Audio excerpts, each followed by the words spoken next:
ગુજરાત ઉપર શું અસર પડશે બીજેપીના કાર્યકર્તાઓ તમારી આસાનીથી સરકાર બનેલી 2024માં કોઈ મોટી હાર નહોતી, થોડીક બેઠકો ઓછી થઈ હતી, અપેક્ષા પ્રમાણે નહોતા, છતાંય માયુસી દેખાતી હતી. આ હકીકત છે રિઝલ્ટના દિવસે. તમને લાગે છે એમાંથી તમે બહાર નીકળ્યા કે ના આપણે તો જીત્યા હતા? એ સંજોગોની અંદર ગુજરાત બીજેપીના કાર્યકર્તાઓના મોરલ ઉપર આની અસર થશે?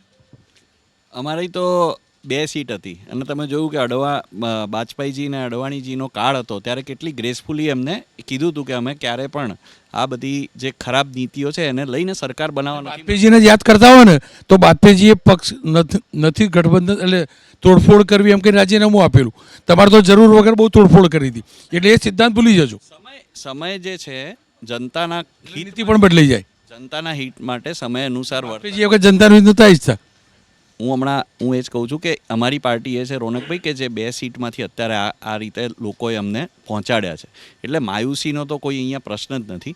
વાત છે ગુજરાતની, વાત છે ગુજરાતના ભારતીય જનતા પાર્ટીના કાર્યકર્તાઓની. તો અમારો ઉત્સાહ, જોશ ને બધું એ જ છે, કારણ કે અમારા લીડર જે છે તે સતત કેટલા ઇલેક્શન્સ જીતતા આવ્યા છે. આની પહેલાં મારે જ એક વાત કરવી હતી કે તમે રાહુલભાઈની વાત કરી, તો રાહુલભાઈના નેતૃત્વમાં અનેક ઇલેક્શન્સ હારેલા છે. એટલે જ્યારે માર્કશીટ જોવાય કે એના જે ક્રેડેન્શિયલ્સ એઝ અ પોલિટિશિયન જુઓ, તમે કદાચ 2 મિનિટ જુઓ, 1 થી 10માં બહુ બધી વાર તમે પરાણે જીત્યા, પણ બોર્ડમાં સારું રિઝલ્ટ આવ્યા. છેલ્લું રિઝલ્ટ જ ગણાય ને ભાઈ, આગળ જવા માટે તો છેલ્લું રિઝલ્ટ ગણાય. બોર્ડનું પેલું જે રિઝલ્ટની વાત છે, તો આ હરિયાણાના લોકોએ કે રાહુલ ગાંધીને વોટ નથી આપ્યો. આ એન્ટી ઇન્કમ્બન્સી આની ઉપર બહુ મોટો એક અસર કરે. આપણા વિશ્લેષક એટલે ના કહી શકાય કે બીજે જીતા તો આપણે કે નરેન્દ્રભાઈ મત મળ્યો. આના હકીકત છે, નરેન્દ્રભાઈ નામે જ ગુજરાતમાં નરેન્દ્રભાઈ નામે જ મત મળેલો, દેશમાં નરેન્દ્રભાઈ નામે જ મત મળે. કદાચ આપણે બે આ મુદ્દા પર સંમત નથી, પણ હું મારા મુદ્દા પર કાયમ છું કે રાહુલ ગાંધીના લીધે હરિયાણાના લોકોએ કંઈ કોંગ્રેસને વોટ નથી આપ્યો. પાડતું તો રાહુલ ગાંધીના કારણે યાર.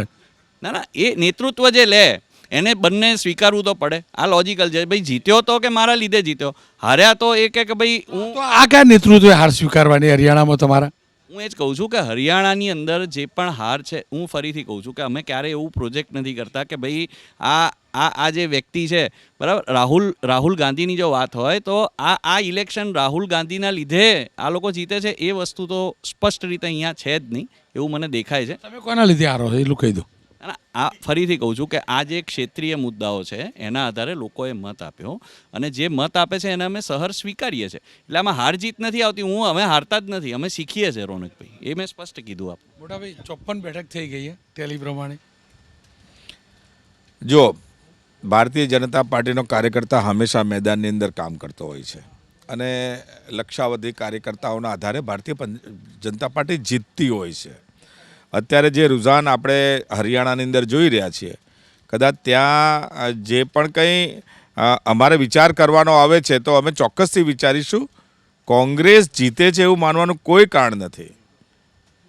ક્યાંક ને ક્યાંક ભારતીય જનતા પાર્ટીના કાર્યકર્તા અને અમે બધાએ જે તાકાત લગાવવાની હોય તો એની ઊણી ઉતરી હોય, પરંતુ હું ચોક્કસથી એમ કહું છું કે કોંગ્રેસની જેમ અમે એવું નહીં કહીએ ઇલેક્શન કમિશન ઉપર ઠીકરું ફોડીને. આજે ઈવીએમ કેટલું શાંતિથી આમ આનંદ કરતું હશે. આજે કોંગ્રેસ ઈવીએમ માટે બોલતું જ નથી. આવું જૂઠી વાત અમે નહીં કરીએ. અમે સ્પષ્ટતાપૂર્વક, જવાબદારીપૂર્વક અમારે જે કરવાનું છે કરીશું.